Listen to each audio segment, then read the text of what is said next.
that's what led me down the evidence-based route and looking into different movement theories. And you basically learn that 99% of what people have been told gets them better at basketball is all based off of movement theory that's outdated. That's basically been disproven. Welcome back to another episode of Not Even D2. I'm your host, KJ Allison, as always, here with my co-host, Neruda.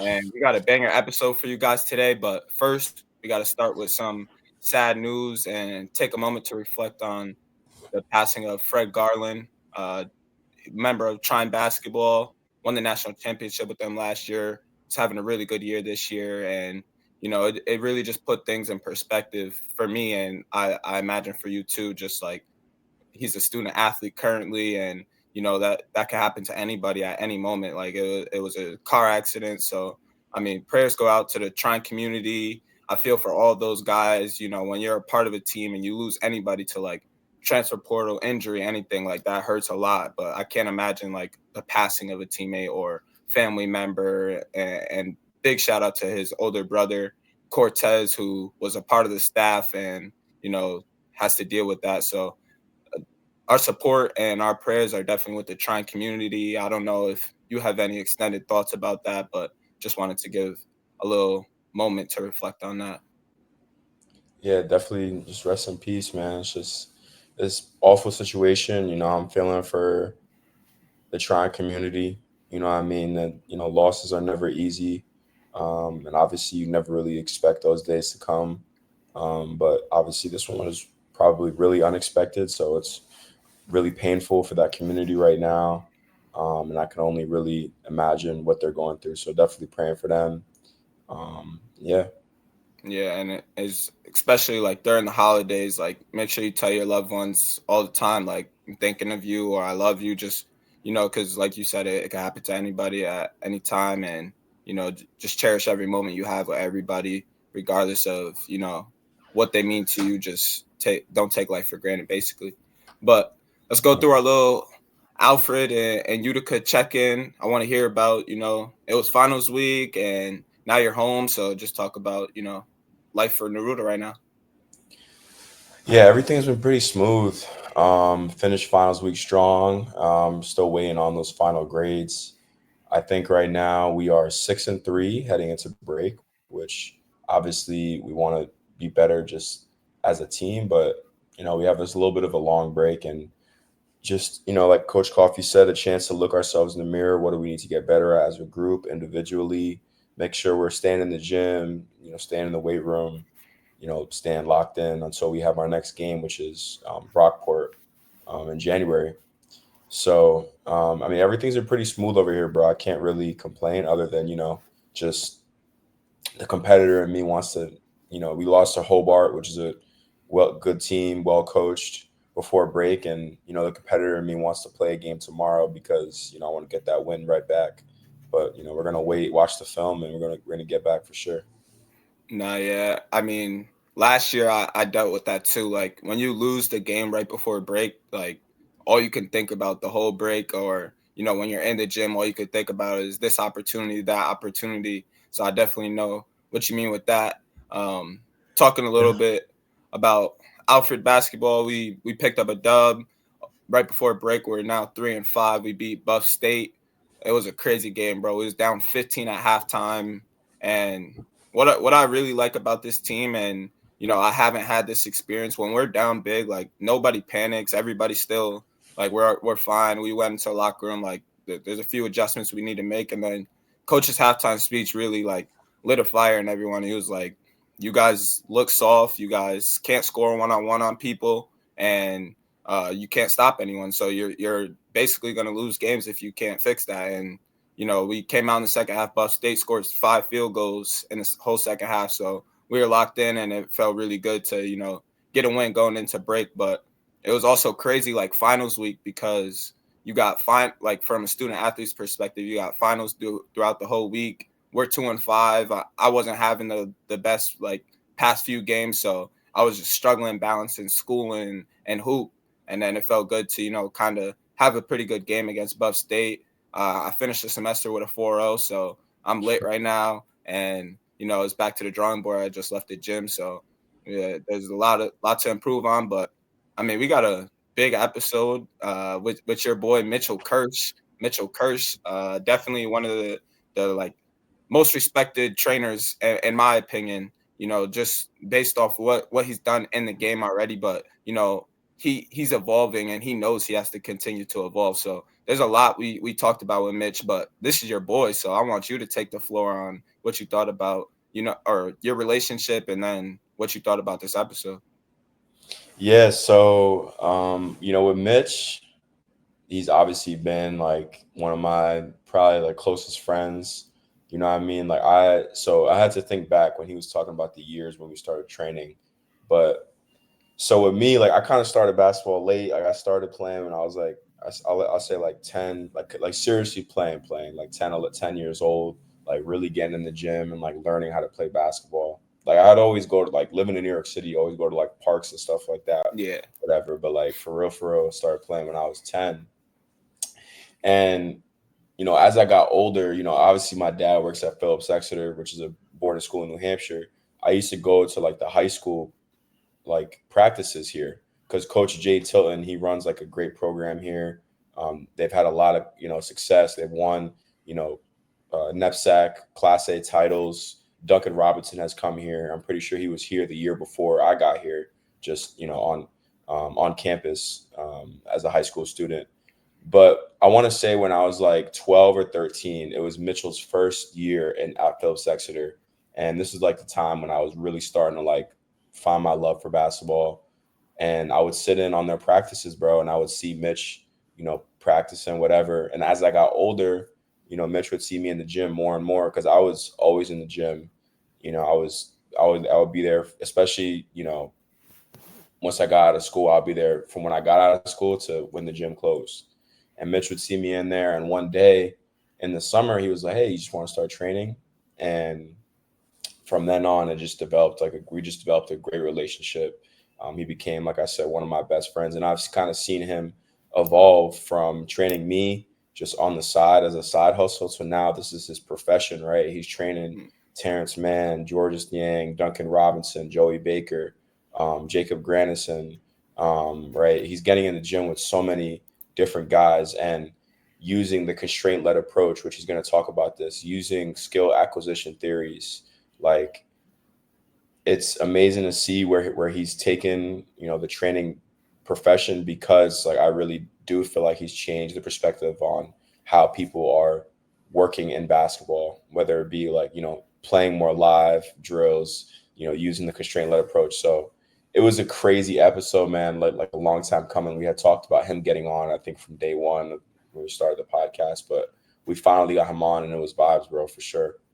Nah, it definitely was vibes. I definitely could see like, the close relationship you guys have. You told me in private, but that's really your guy, like one of your best friends. So I got a lot of respect for him. And I want to talk about the constraint-led approach, like as a whole, just like your experience with it too. But I want to start, like I've never had a trainer or anything, but it makes like complete sense of why this works instead of like constant repetition in it. I'm not trying to throw any shade against trainers that use repetition workouts, because I was just listening to Phil Handy on Podcast P, and he was talking about how like that was what Kobe did, like just 45 minutes. I'm going to stay in one spot, work on the same move.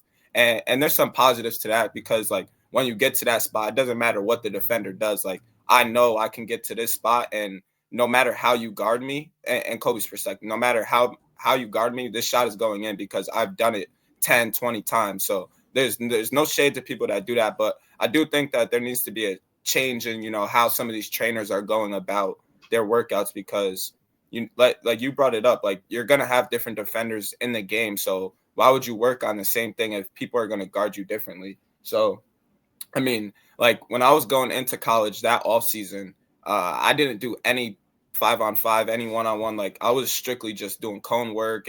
And when I got to school, like when we would do like drills and stuff, I would be one of the best players on the team. But when we played, I would be the worst. Like people, there was 20 kids on our team and I wouldn't get picked up at all. And it took this change of like the constraint-led approach in my workouts finally see some development to the college game, because like, you're going to get different looks throughout the game. You have to be able to be adaptable, and that only comes from different experiences in your workouts. So, I mean, like, that you got to find a middle ground, just like anything. But I really like that Mitch didn't just follow a trend, and he kind of like took New Hampshire, but now outside of New Hampshire by alert. And it was like, there's a different to, this cone work. We can do something that's a little bit better, and it'll benefit all parties, the training and the person getting trained. So, I mean, it just makes sense. And I want to hear your thoughts, like, actually working with it. Yeah, KJ, you bring up great points. I think with the constraint-led approach and like specific like drill movements, like my opinion on it, and I've talked to Mitchell about this. Like, I do think, for example, like I joked about an episode, like Mitch hates when I do spot shooting, right? Because it's like literally you're doing the same shot usually over and over again. But that's the way. That's that's what I'm comfortable with when I'm getting shots up. I'm like, I feel like I'm working on that repetition. I'm working on muscle memory, getting my elbow tucked in, just seeing the ball go in the hoop. That's what I enjoy, right? And I think like you can have a mix of it. Like, let's say you start a workout with spot shooting just to warm up, see the ball go in, and then you work on live closeouts and reading off that. You know what I'm saying? Like, I do think that there's a mix to it, and I love the constraint-led approach, bro. Like,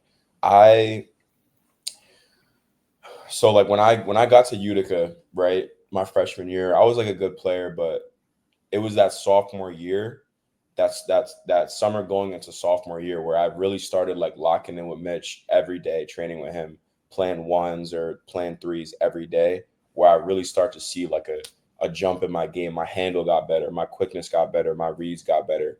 And obviously, like, I didn't really like play much those 2 years, like my sophomore year and junior year at Utica, but still like I was seeing like gradual improvements on my game, and like I kept chipping away at the process. So the constraint-led approach is great, bro. I'd much rather, want to play one-on-one, That's than another anything thing. else. Like, Yeah. it's fun. If you look at the Instagram reels that Mitch is posting, it's like kind of unique. Like, the defender starting with their back to the ball, and you got to react off of that. So he mentioned this too. Like, it's helping the offense and the defense. It's not just like the person with the ball is getting better. It's both sides, because you got to learn how to guard in uncomfortable positions or situations you're not really used to. So I definitely understand what you're saying. Yeah, But bro. It's great work. It's great work. You feel like, and your body's not like too taxed after. I feel like, what I mean? Like, it's the perfect, because Mitch also, he does a lot of stretching, and like he takes the warm up and like the warm down, if that makes sense, serious. Like, all that stuff is like very serious to him, how he treats his body. And some we didn't even talk about that I wanted to bring up. Like, he played pro. He played pro. He played in I didn't Columbia. know that. Yeah, bro. He played pro, and like the dude, like, he did well, and like he was a good player at Babson, bro. He averaged like 10 a game on like good shooting splits, like, maybe 4 or 5 rebounds, 4 or 5 assists a game. Like, he was a solid player, bro. And he got the opportunity to play in Columbia, and he was playing well. But I just think that he's making a lot of rounds doing his training business. Like, he was training in London for a couple months, and he was able to like still make income training out there with connecting with different people out there. So he just has such a big network through this training business, bro, and has done so many things, like played pro, played college basketball. Like, he's on the up and up, bro, and there's no telling what his future is, honestly. No, yeah. One thing that I think has also kind of helped him, this is my last point, but you like trainers, we often think of like, I'm just going to use you to, kind of get better with basketball. But Mitch is also trying to develop these people as humans. Like, it's not just, like he wants to see Neruda be the best person in society, not just like on the basketball court. And that's something that we also might need to start looking at, is like, we're spending all this money and time with trainers, but they're only helping us in one aspect of life. Like, they should provide a little bit more value, and that's something Mitch is doing. But like, he started in New Hampshire, and now like I'm talking to some of my teammates, they seen him post us on Instagram and they're like, yo, that's tough. Like you got Hoop and Mitch on the pod. It's like his brand has definitely grown, and that must feel amazing for him, because we were talking like it didn't start like he wasn't very popular off rip. Like he had a grind. He was posting every day. So there's a lot of respect for him. And I don't know if you have any last thoughts, but I mean, bro, I mean, with anything, it just, it's you got to take that first step forward, right? And not be afraid of what's going to happen. So for Mitch, like I remember the first summer he really committed to like this training business in New Hampshire. He texted me, he was like, yo, send me 10 people in New Hampshire, some of the best players that will be down to train for the whole summer. Right. So I sent him I think 6 guys. I sent him my boy Kevin Cummings, Jaden Bobbitt, and then a couple other kids from Maine, right? And now Kevin and JB and me are now some of like his like day one clients. And then he texted like AJ Lesbert, who plays at Brown, Felix Kloman, who played at Brown, is now at Babson, Ethan McEachern, I talked about him on the pod before. He's at Rochester right now.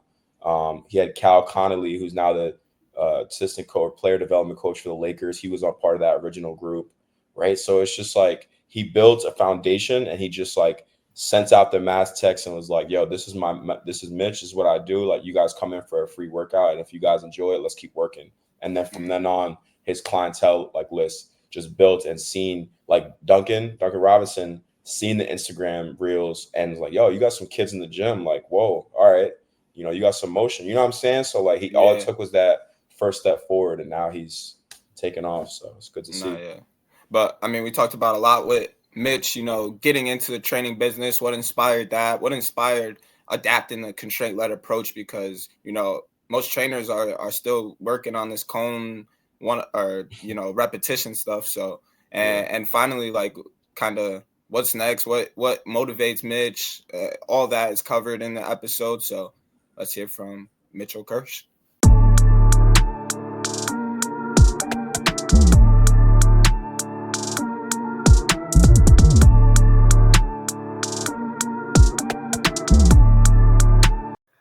We are here with that boy, Mitchell Kirsch. How you doing today, bro?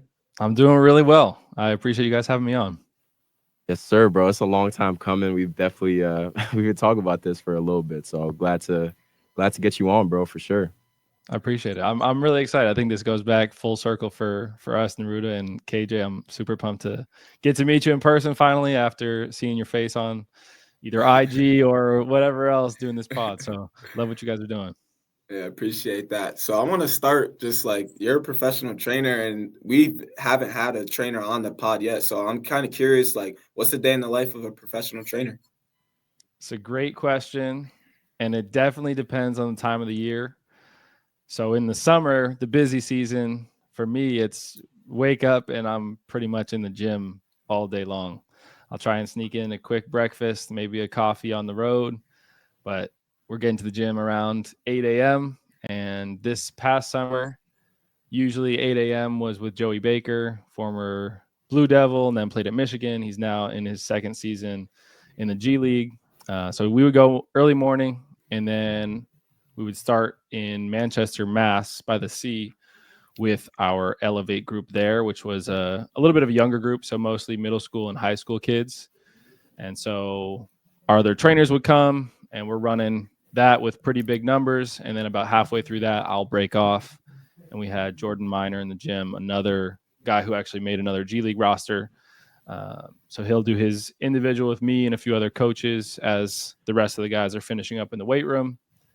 And then after that, it's a little bit of mobilizing, getting on the road. We go from Manchester by the Sea, Mass, to Exeter, New Hampshire. And it was typically Duncan Robinson, middle of the day, getting him on the court for hour and a half. And then after that, we would move into Elevate Academy at night, which is the college group and high school group. And that time, sometimes we have 50, 60 kids in the gym. And that's 2 hours of on-court work and weight room work. And then after that, try and go back, get to sleep, maybe post a few Instagram videos, do a little editing, and then basically repeat that 7 days a week, all summer. Definitely a packed schedule, Mitch. And one thing I've always kind of wondered, like, how do you so during the workouts, like now at this point, like you'll have like interns basically working for you and like doing a lot of like the defense or like passing. But like, how do you keep that like energy throughout the day? Because like your energy is very infectious. Like you're always like talking, like chirping at me or whatever it may be. So I want to hear that side of it. And how do you stay energized? Absolutely. I think part of it is the sleep aspect. Like I go hard during the day, but I am super efficient with my sleep and like really prioritize my sleep. I could go into a whole bunch of things on that as far as like how I max out my sleep. But I think probably the better answer is every single day is a new challenge, and it requires me to be present and fully aware if I'm going to be helping the players the most. And I just genuinely love being on the court. So it's really easy for me to keep going, and I don't really feel tired throughout the day. I will say once the summer's over and it comes fall time and I don't have as much training, then that's when I'll usually I'll sleep like 12 hours a day for a few weeks because I think my body's like kind of recovering from it. But in the summer, it's just I just love the go time. It's what I live for, is just being on the court, challenging guys, having fun. It gives me energy to be on the court. Yeah, a lot of people talk about like when you have a passion for something or when you love something, it doesn't really feel like work. It's just something you enjoy. So I can see how that pushes you. But you mentioned that you can go like so far into the sleep aspect. And bro, I'm struggling with sleep right now. So let's have that conversation. Like you said, you max out your sleep. So I'm just curious about that. Absolutely. So I got the Whoop right here. I've been wearing this for probably 5 years. I took it off for maybe a year in the middle there, but just got super interested in it and noticed that when I was sleeping at 100% of my sleep need and like getting quality sleep, when I was a player, I would shoot over 40% from three, like almost 100% of the time. And so when I saw that link up, I was like, oh, all right, this is almost more important than what I do in the gym. Like at a certain point, you're in the season, like your work's done. You just got to show up and be ready. It's more like a maintenance and maybe improve a little bit. But when I saw that, I was like, this is what I need to do, what I can do best to improve my on-court performance. So a lot of it is keeping a routine. I will try and wake up and go to bed at the same time. I'll try and get about 10 hours time in bed. And that usually for me is around 9 hours of sleep. And then I also have a company with sleep products because I got so into it. And so there's mouth tape that I wear. I've got a nasal expander, a nose strip that's lavender scented. And then I have blackout eye mask on. So I'm like totally locked in every night. As soon as I slide that eye mask on and put the mouth tape on, I know I'm ready to sleep and my body is just set. And I typically fall asleep within 5 minutes. And then there's also some side of it is a supplement. I do a magnesium before bed, quite a bit of magnesium. I think that's something that a lot of athletes are deficient in. So a magnesium, and then get the routine down, same time every day. And I think for many people, if you do that, you're going to sleep really nicely. Appreciate that, Brody. If you follow, so it's kind of interesting, just for the audience, like if you follow Mitch on Instagram, Hoopin' Mitch on Instagram, little plug, but if you follow him on Instagram, like you'll see, like you post about your sleep and like the hours that you get like every night, you know what I'm saying? And you're always like saying like, there's a connection there. Like, come on guys, like you guys got to see. So I definitely appreciate that you're trying to like make sure like athletes know like how important that side of it is. Cause it is, you need sleep to be able to function throughout the day. For sure. There's a study by Stanford that's a lot of people talk about, and they had their basketball team intentionally sleep more hours. And you look at every different metric from their physical outputs, like I think it was like their sprints, maybe some vertical jump metrics. But then their percentages on court in game were much, much higher when I think they went from maybe 7 or 8 hours average to over 9 to 10. And it's just, the only intervention was sleeping more. And so that's something a lot of the players that I've worked with have implemented, and they'll notice that in their statistics. It does improve. But at the same time, you can't be stressed out about it and freak out. It's always that happy medium, because if you're too like locked into it and you get a little anxious about it, you're not going to sleep well at the same time. So it's always that happy medium for sure. 100%. So I want to bring it back all the way to, when you were a kid growing up. And I wanted to ask you first, like, so I know that your dad played basketball at Babson, if I'm not mistaken. And, you grew up with Max, who's your older brother, and Carly, who's your little sister. And I'm just kind of wondering, like, what type of influence do you think that your dad had on you and, like, your siblings' athletic careers?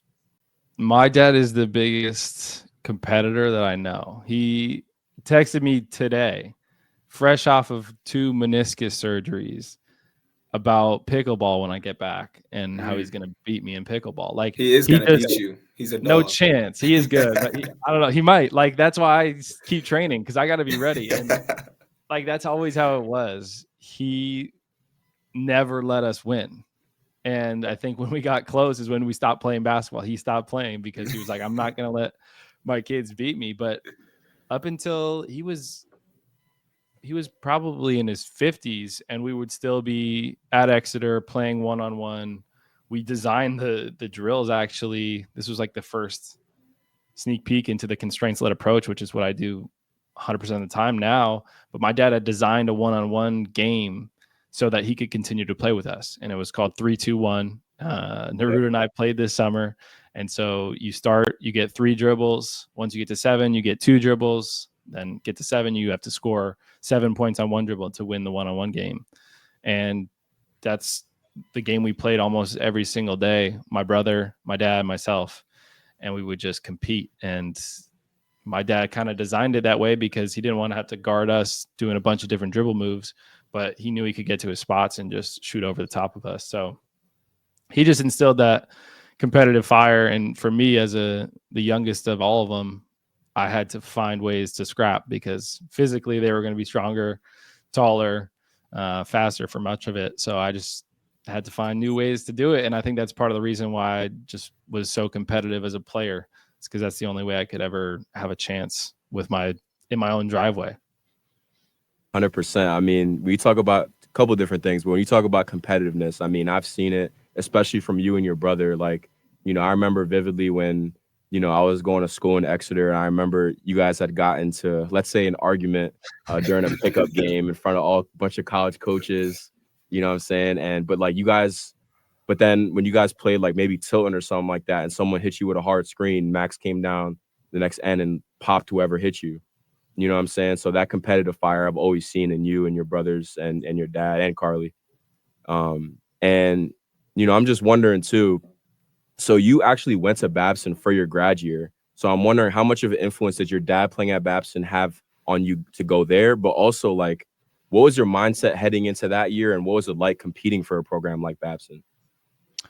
Yeah, Babson's a great program, man. I can't say enough positive things about the school and the basketball program, the coaches, the people, just the love for basketball and how much they value it is something I'll always be grateful for. And I felt like when I got to Babson, I was so aligned with their philosophies on basketball and just how important it was. So that was one of my most fun years as far as playing basketball.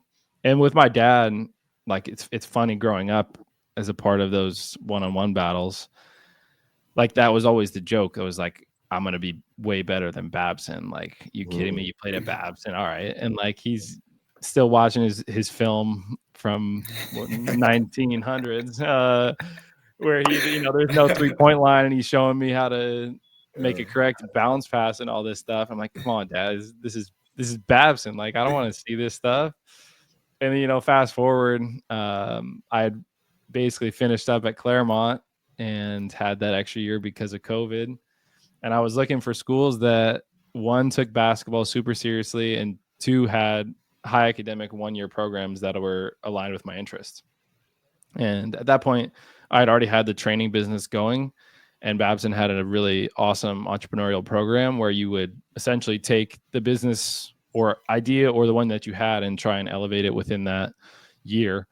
And so it really just aligned on all fronts. And because I had been going to so many Babson games as a kid, I had known the coaching staff. I was familiar with a lot of the players. I was always kind of involved with Babson in some regard. And so it just made it an easy call to make. And luckily, like, it just fit as far as what they needed on their roster, academics. I was going back home on the East Coast. So everything just made a lot of sense. And for me, like, I went to high school in New Hampshire, very common for everybody in my family to be at games. And then when I was my first 4 years of college, being out in California, my parents would come to games, my grandparents would come to some games, but it wasn't like it was when I was back in high school. So coming to Babson was another cool thing, like a homecoming for my grandparents to come to all the games, my parents. That was a special thing before ending my college career. Yeah. So you said that you had the training business when you were at Claremont-Mudd Scripps? Yeah, I mean, shoot, Neruda was my first client, so I don't even know when we started training. I might have still been in high school, but wow, that's crazy. So, I mean, like, people 5 years ago or however long it was, maybe was that 10 years ago, Ruda?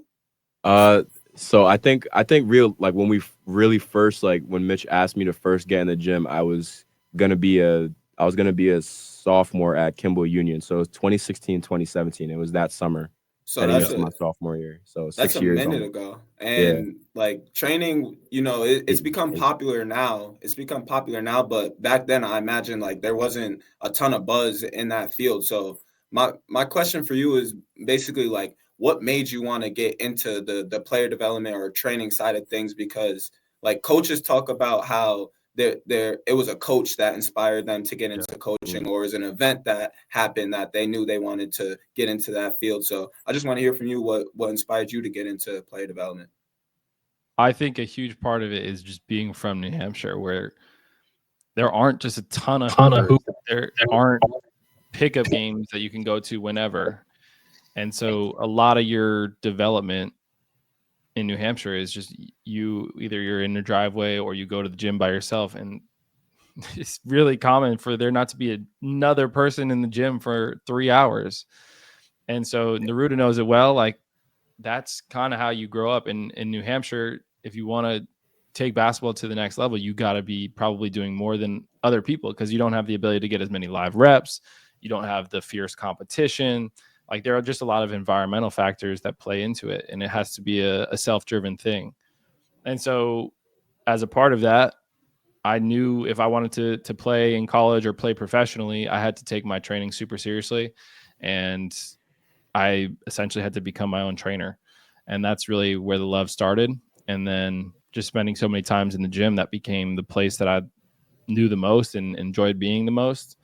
And I would see Neruda there a bunch because we were on that same mission, and we would play around with different training techniques, just finding ways to try and get better at basketball. And that's really how it started.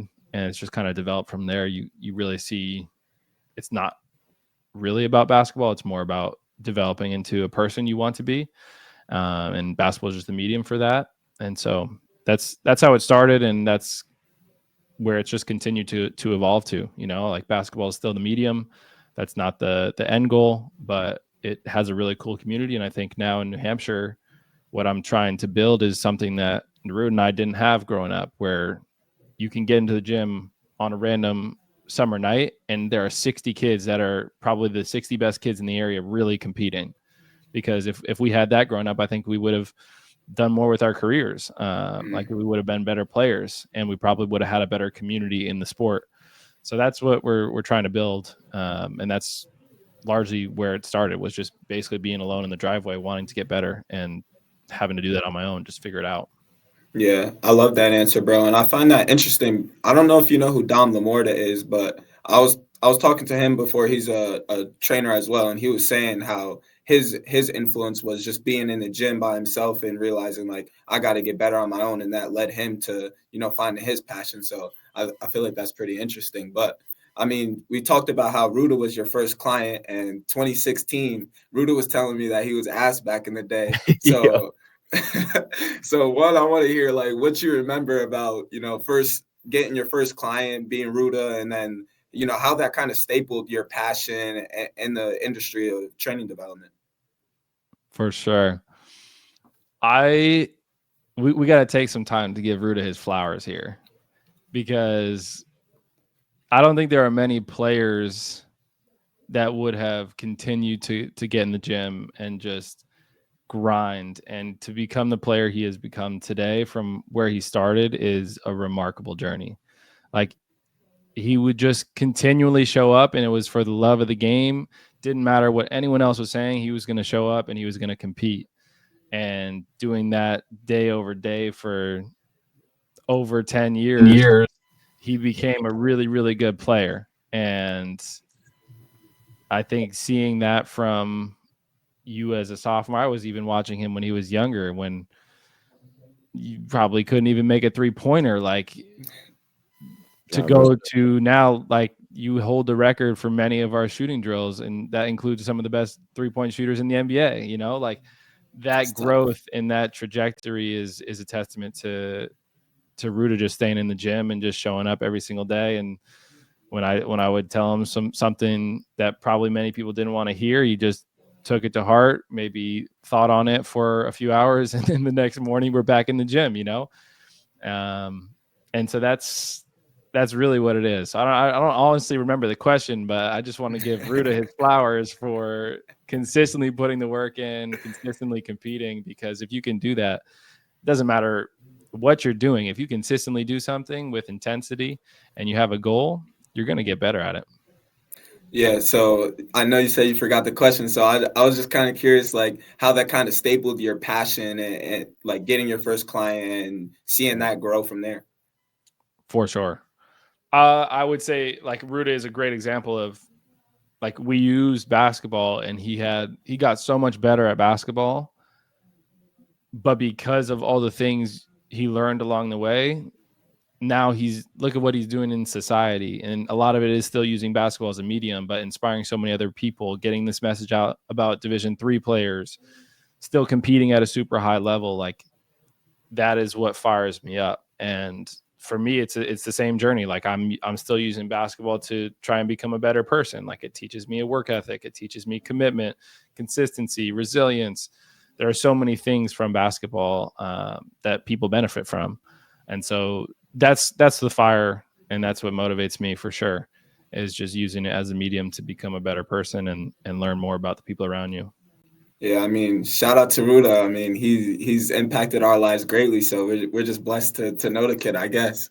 But this is going to be the last question before we take a quick break. But one thing I always kind of question about trainers is, so a player like may contact you, like, I'm willing, or I'm looking to get into the gym with you. I see what you're doing. What is your individual process on how you're kind of designing the workout for them? Like, do you watch their film first? Do you ask them what they're looking to do? Like, just talk to me about the whole process of when someone contacts you, like, I'm interested to, the first workout.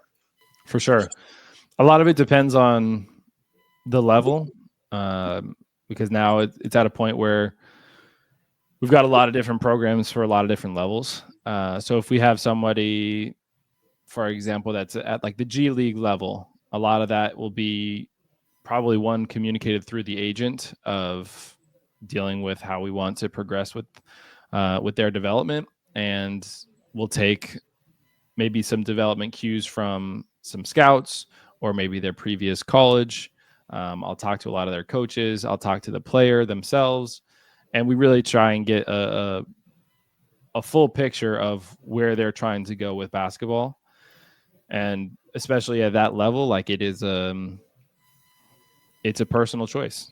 There are guys, like, you take this kid named Jordan Minor. He played at Merrimack, Player of the Year, played at Virginia, and now this past summer was kind of a decision point for him. He could go to France and probably average 20 and 10 and progress in the European systems, or he could make a run at the NBA, and that would be a risk of he has to go try out for a G League team, try and get on the roster, then scrap for minutes. And ultimately, that's his decision. And so we had a lot of conversations on that, and we decided, all right, we got to throw away the European balls. You're only using NBA balls because we're going for the G League right now. And so that's kind of the initial process. And then as far as once we're in the gym, it is being really specific to the game actions they're going to be put in. And Neruda knows this well.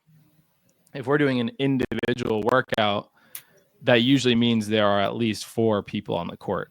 That means the player will be there, I'll be there, and then we're going to have at least 2 defenders or passing options or other people so that we can try and mimic those game scenarios. So it's always about trying to create environments that represent what they're going to face in the game. So for Jordan, because we knew where he wanted to get to, a lot of that was trying to develop the stretch 4 capability.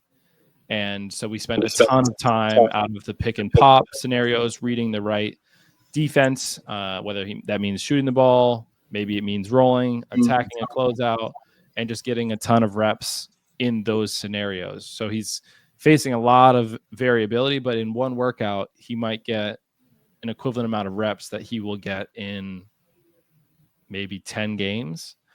And so we're just trying to put him in so many different environments like that, where he's having to solve problems and just repeatedly solve those problems. Yeah, I mean, bro, I'm so interested in what you're talking about, and we got a lot more to talk about, so stay with us while I take a quick break. All right, so we're back with the Not Even D2 podcast with Mitchell Kirsch. I think just for the audience, just to, and KJ too, to give them some little bit of context about this, I want you to explain and imagine that, I'm a parent and I'm basically asking you to train my kid. And I have some questions about the constraint-led approach and skill acquisition theories. So basically, when did the constraint-led approach become the model that you use for your workouts? And just explain a little bit about it to me, because I don't really understand, even though I do. Yeah, it's a great question. And it's something that the majority of people in the world probably don't even have it on their radar. And then if they do, they're probably confused about it. And the way I eventually got towards it was largely just trial and error in my own career. And then once I started training kids, I would spend so much time doing what my coaches told me, whether that was, shooting 500 shots, doing the same move 100 times in a workout, like kind of what Kobe has talked about. You just have to get the reps, get the muscle memory. And I would do all that stuff, and I was getting better, but probably not at the rate you would expect for the amount of work I was putting in. And so I just started eventually to change it up. And I would see different things online and try those things out. And whether I was doing it on my own or maybe with other players, like I would get feedback from that. And then I would actually get to see once they were in the game if it was translating over. And so when I was my junior year at Claremont was probably the biggest shift for me, because it was COVID time, and I started working at a gym out in Irvine, and they had seen that I had some training experience. At that point, I had done some sessions with Duncan. I was doing the training thing, but not to the level or with as much knowledge as I'm doing it with now. And so I got the chance to work with the youth group out there, and that ended up being me with 30 kids in the gym, and we had 6 hoops. And so the challenge for me was, how do I make sure all these kids are engaged? Like, it was purely a skill session for them. It's not a team practice. We didn't have shared principles or shared sets that we were trying to practice. I was just really trying to help them improve their skills. And so one of the easiest ways to keep everybody engaged and having fun was just to pair everything up. If we're practicing offense, it has defense. If we're practicing defense, it has offense. And so that's when it kind of hit me as like, this is what I need to do because of the constraints I was under myself. And then I started to notice, one, the kids absolutely loved it. We started to grow. We went from 30 to 50 really quickly, and kids didn't skip workouts. They showed up with so much energy. I was like, all right, that's a positive. And then 2, they started to do things that I didn't think they could ever do in like a very quick amount of time. And so I would see things in live scenarios, because we're always practicing somewhat live, I was like, oh wow, like where did you learn how to do that? And they would be like, oh, I've never done that before. So then it really, for me, questioned the idea of, do you need to have done something a million times before actually doing it on the court? And the answer was clearly no, you don't. And so I started to look into it more, and that's kind of my nerdy bias. Like I've always been a pretty academic guy, and I would just try and do my own research on things. And that's what led me down the evidence-based route and looking into different movement theories. And you basically learn that 99% of what people have been told gets them better at basketball is all based off of movement theory that's outdated. That's basically been disproven. And so then you really start to question all the things that are done in the game of basketball from a training perspective or a practice perspective. And you look at it and you're like, oh, maybe there's actually a better way. Like if you're playing a ton of basketball, it's going to be hard to get worse. But if you're training in a way that is aligned with some of the principles studied in the field of skill acquisition, which is literally about trying to get people better at skills, maybe you can actually get better faster. And that's probably where we want to spend most of our time. And so after that, I just dove into it with my own training, with all the players that I worked with. It just made a ton of sense, both from it's more fun perspective, it gets players better perspective, it's a better business model because players are getting better, they're having fun, and you can actually work with more players. Like the 1-on-0 private training method isn't very scalable. So it just, from all perspectives, it made way more sense. And so just going all in on it was the natural thing to do. And I think now it's been one of the best things for me as a trainer, because the bottom line is the players that come and train with us are usually getting a lot better than the players that are training with people that are just doing cone drills or 1-on-0 work. And it's pretty clear in the numbers. One thing I am tracking currently is points per game percentages, year over year changes with the guys that have been working with us. And I think it's been pretty exciting to see the improvements from everybody. And it works whether you're in middle school or in college, high school, NBA players, G League players. Like it all applies to any human, because that's largely the basis of it. It's rooted in ecological psychology and dynamical systems theory, if we want to get super nerdy, but that just applies to all humans. That's what it's about. And we're not computers, we're human beings, we're dynamic things. And so you can't treat things as a linear process. And that's what the constraint-led approach allows for. Is it allows for that chaos, it allows for the problem solving, it allows for the interconnectedness of humans to express themselves and get better in environments. I mean, a couple different things that I wanted to touch on. I mean, first, when you hear, you see a lot of, I feel like NBA teams using the constraint-led approach, or maybe even players using the constraint-led approach without even knowing it. Like, for example, Peyton Pritchard, I had read an article online that he actually will pay 4 or 5 overseas players to guard him just for a whole day, and will just play 1-on-1 with them. Right. So that's a perfect example of it's he's not going to make the same move. He's not going to do a tween cross every time he plays them. They're going to guard him a different way. He's going to attack their foot a different way. You know what I mean? And from working out with you, it has made me change the way I look at basketball and basketball practices, trainings. Cause it's imagine if you're in a group workout, right?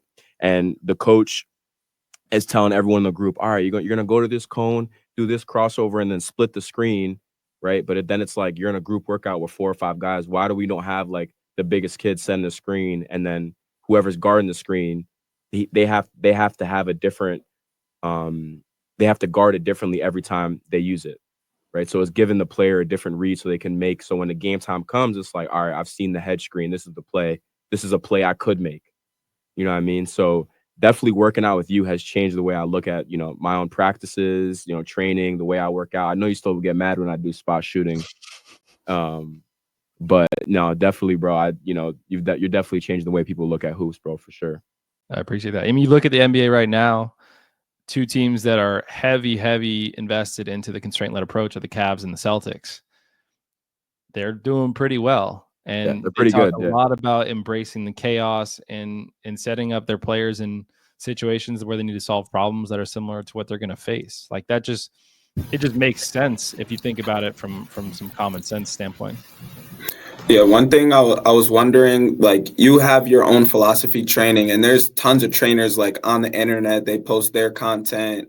Are there any specific like trainers or guys that you listen to or take some of their workouts and put them into your workouts, or trainers that you just like admire or think that they do a good job? For sure. And a lot of them are outside of basketball, because the majority of the research is actually not done on basketball. It's done on invasion sports. So any sport where the other person can just go into your territory and take the ball, and you're trying to defend a goal they're trying to attack. And it's all the same principles. So you say a trainer, I actually think Rob Gray from Arizona State University is a guy who's heavy into baseball, but he's a skill acquisition specialist. His podcast, Perception Action Coupling, or Perception Action Podcast, I think is what it's called, is one of the best resources out there. And he talks about basketball for sure, but a lot of it is not basketball. And so you can take those principles and apply them to the game. There's a guy out of New Hampshire who's gotten heavy into evidence-based coaching and the constraint-led approach. Name's Noah LaRoche, who's now with the Grizzlies. So again, another NBA expansion to the constraint-led approach. I've always enjoyed what he's done. He's evolved quite a bit. I used to train with him a little bit towards my end of my high school career. And at that point we were doing form shooting with group workouts. And I think we would make 25 from 3 different spots. And now that's evolved to, practicing with constraints. Everything has defense coupled with it. You're making decisions. It's a lot more engaging process. It's more about self-organization than muscle memory. So those are 2 guys that I really look up to. I think Alex Sarama has a ton of good stuff. A guy from England he's now with the Cavs as the director of player development. So those are some guys that I talk to quite a bit or look up to or have seen their stuff and really enjoy it. Ricky Broadmoor, a guy out in London, I work with quite a bit. I'll go out and I'll work out with him. I like what he does. So there are a lot of people that are, getting the word out, but there's also a lot of people that still are thinking about basketball in a traditional sense. And honestly, you can't fault them, because if you truly believe that humans are like computers, then a lot of the training methods you see would make a lot of sense. But that theory that humans are built like computers and we have a processing system where we go back and we file things and then pick the best thing for the scenario, that's just not really supported anywhere. So that's, for me, like the biggest thing to try and get out there is, hey, this theory that 99% of the common basketball drills you see are built off of doesn't really hold up when you test it. And so if we can just change that theory and get people to understand the basics of it, I think a lot more people will shift their focus on how we should be training basketball.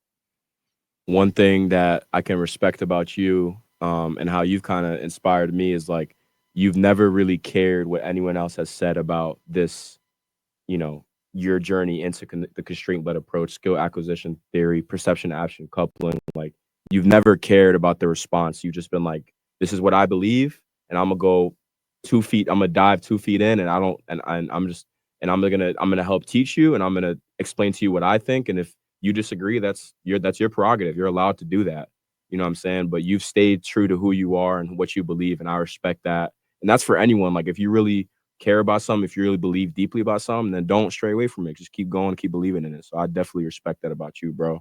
I appreciate that. But at the same time, it's like, if I'm coaching the same way I am right now in 5 years, I'm not doing it right, because I want to keep learning. And the hypothesis of having or hiring a basketball trainer is that people can get better if you put in consistent work at something. And the same should go for coaches. The same should go for trainers. Like, you should be developing at the same time. And so that's my mission, is hopefully that in 5 years, 10 years from now, I'm looking back at what I'm doing now, and I'm like, oh, that was dumb. I should have been doing this. I could have done this better.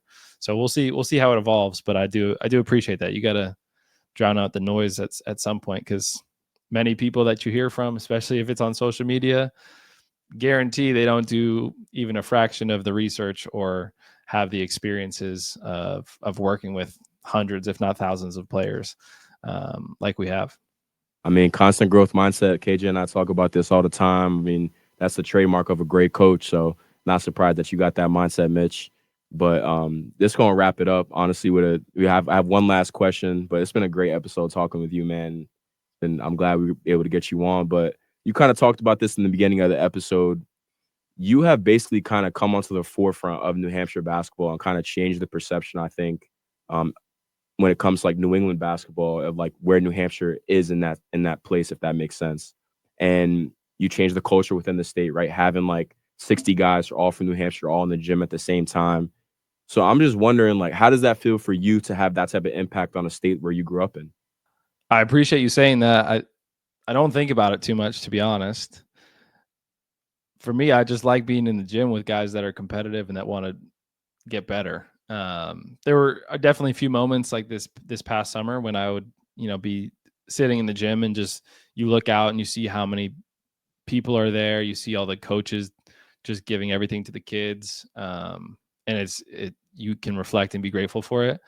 But most of my time, I'm just totally focused on helping these players get better, because I do feel that New Hampshire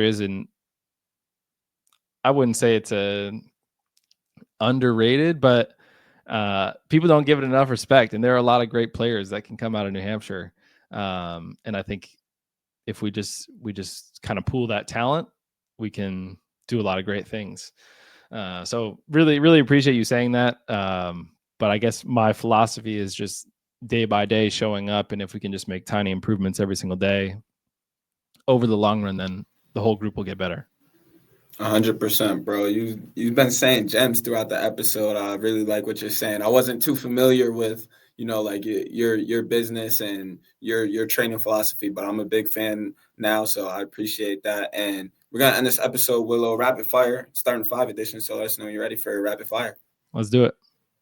All right. So first, rapid fire question. I need you to give me a list of the top 3 or 4 funniest players that you've ever trained.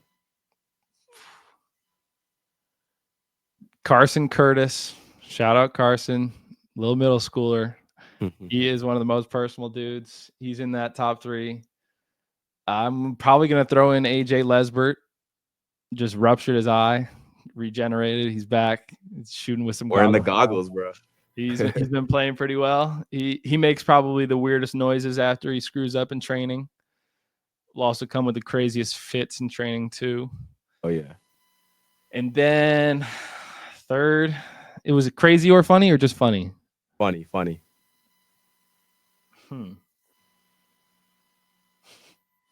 I'm just going to give a shout out to the full Manchester by the Sea basketball crew.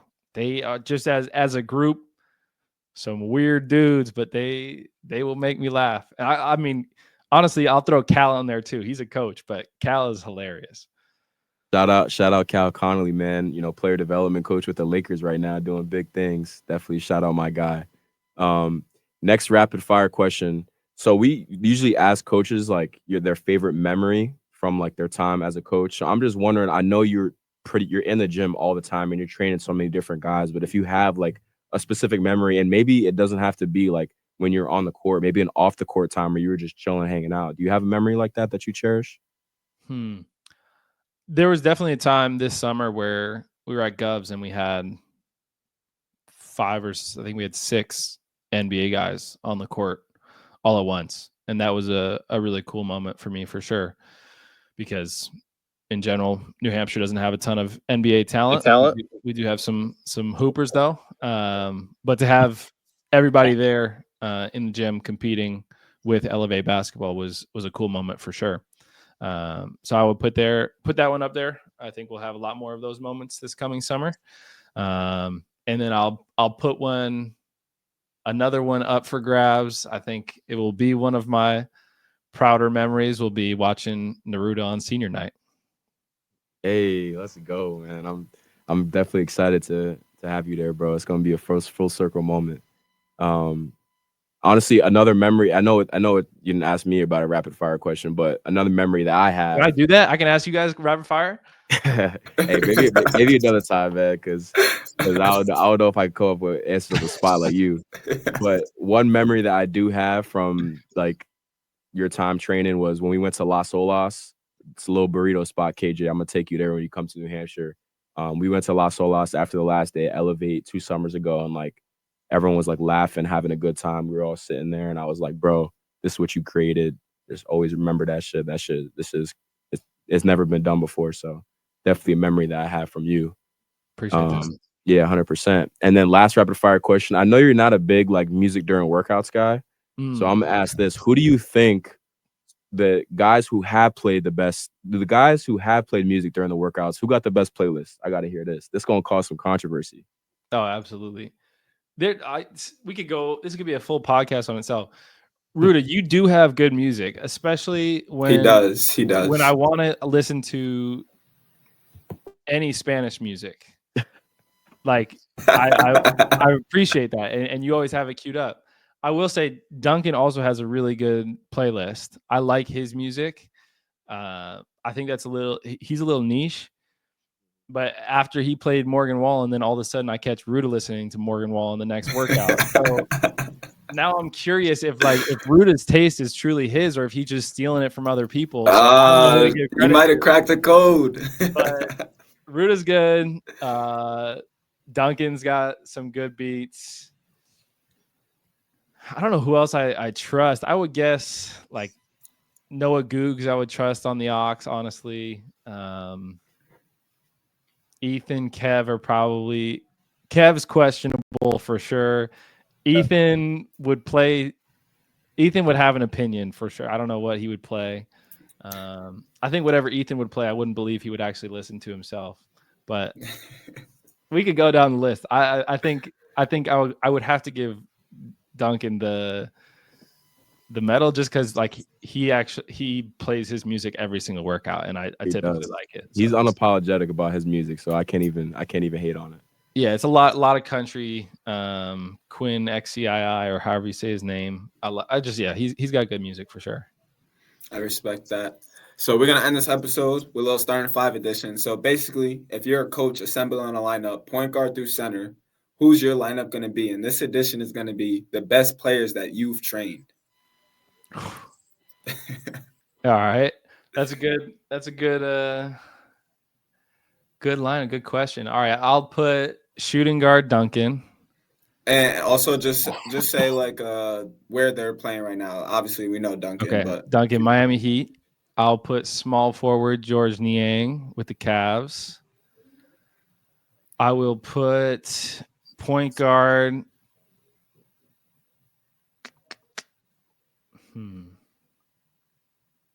I'll put Jeremy Lin at point guard. I wouldn't say I trained him, but I helped in a training session that he was in. That counts. Josh Fan, another great trainer. I'll put him in the list of guys that I really look up to. So I got the chance to help out with that in California. So I'll put him at the point. Power forward.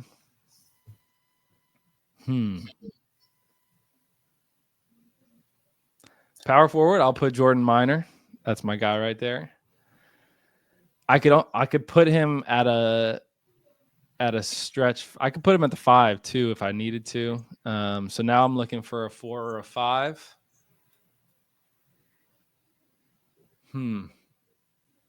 There were some good guys out in California that I worked with.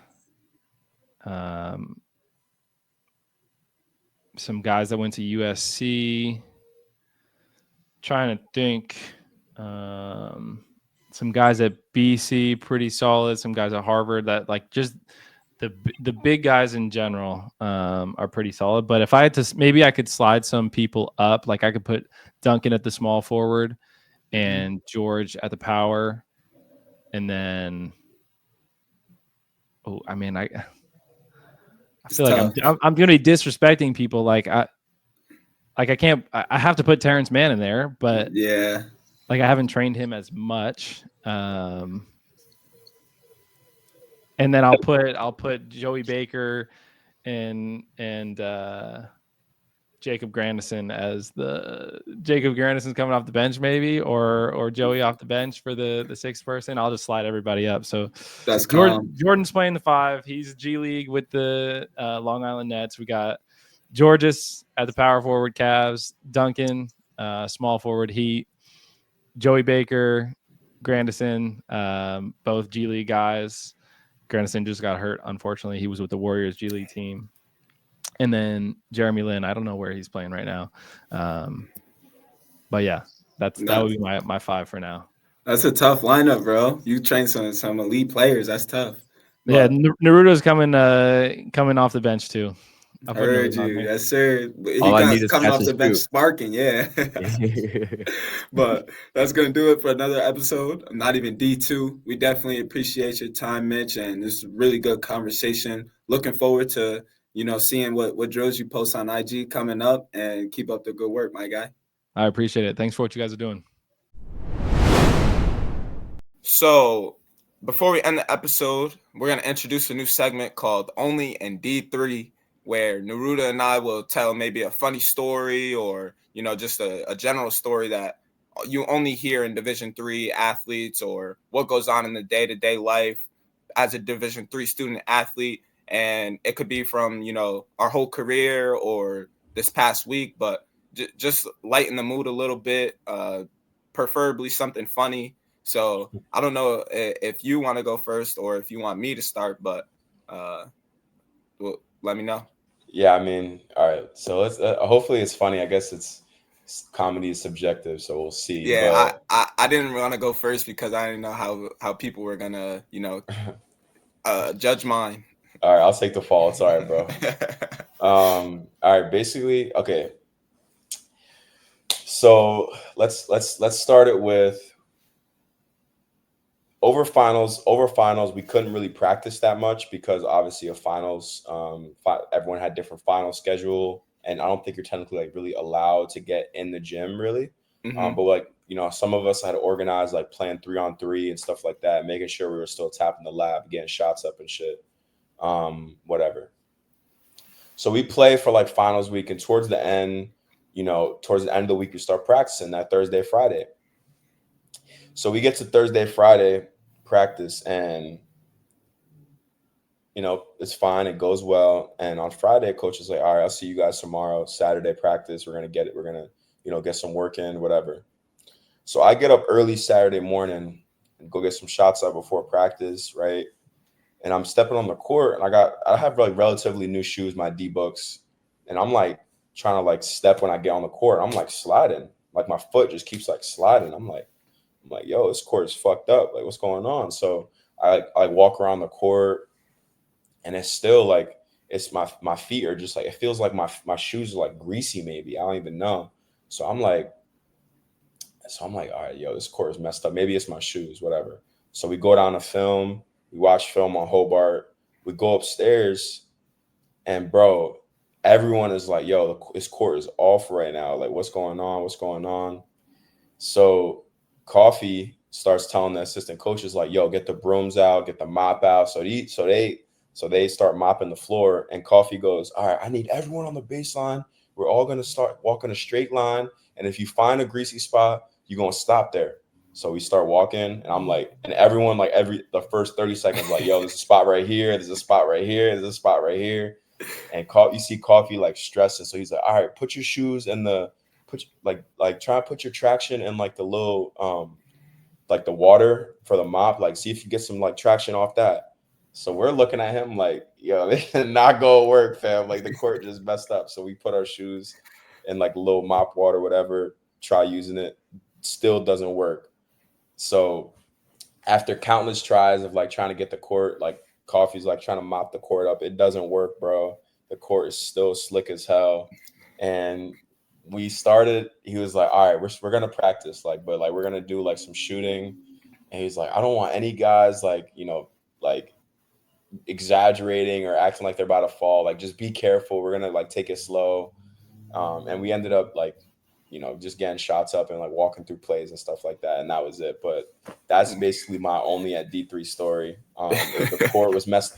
So what happened was the court was messed up because I guess the janitor didn't change the pads for like the little machine that they like sit on and like go around the court. They ain't changed the pads, or maybe they had like taken the machine out to the hallway where like it was like salt. There was like a lot of salt from the snow, and then they got onto the court and shit was greasy as hell.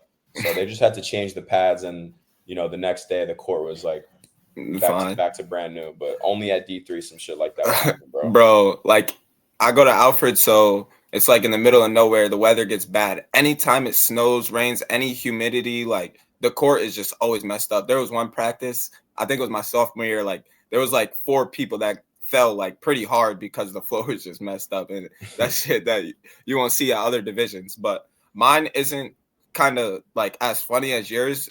I'm gonna just talk about 2 little things that happened this week, and then I'm gonna give one that happened like my freshman year that's a little bit more funny. So we played Buff State, and it's like over break. There's probably not that many people.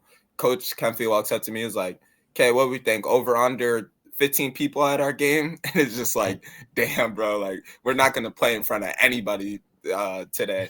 And then you gotta make your own energy. Yeah, exactly. And then the second little small story is we're done with shoot around, and we like each person on the team had a objective that they had to do to set up for the game, because like there wasn't enough staff for our game, so we had to like pull the bleachers out, put the chairs away, and put our bench chairs on the court. Like it's just only at D3. And then my freshman year story is, so I was like 6th man at the time, and we had a big roster. I think there was 22 to be exact my freshman year.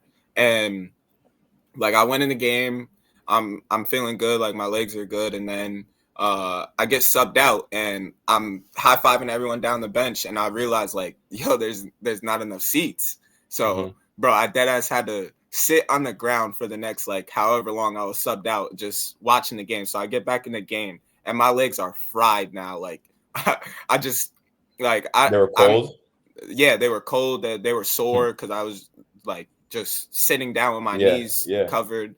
And then I played shitty the rest of the game, and that's just like your D3 experience. Sit on the ground because your roster's too big, and the school you're playing doesn't have enough seats for you. So that's our segment of Only at D3 this week. If you like that, leave a like. If you like this episode, subscribe, follow our pod, and thanks for tuning in to another episode of Not Even D2. Make sure you subscribe. Make sure you follow us on Instagram, Twitter. That's the best way to support the channel. And all episodes released on iHeartRadio, Pandora, Apple Podcasts, Spotify, wherever you listen to your podcasts. That's going to do it. And we'll see you next week on Thursday. Yo, bro, that was a fire episode. OD.